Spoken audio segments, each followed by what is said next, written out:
Hello বন্ধুরা, welcome to our page BLG blogs. আজকে আমরা চলে গিয়েছিলাম বালুরঘাট সিটি সেন্টারে।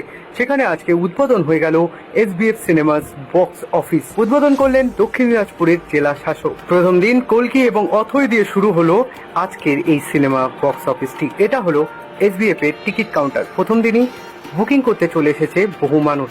এছাড়াও আপনারা বুক মাই শোতে টিকিট পেয়ে যাবেন। এবার চলো ভেতরে একটু ঘুরে আসা যাক। প্রথম দিনই খুব সুন্দর করে সাজিয়েছে বক্স অফিসটি। তো এটা হলো এই সিনেমা হলের মেন গেট। এদিক দিয়ে ফ্লিপকার্ট হাবের পাশ দিয়ে ঠিক চলে গেল দোতলা, অর্থাৎ রয়্যাল ইনের ঠিক অপোজিটেই রয়েছে এই সিনেমা হলটি। ভেতরে অনেক সিকিউরিটি গার্ড এবং এখান থেকে আপনাদের টিকিট দেখে তারপর আপনাকে ভেতরে ঢুকতে দেবে।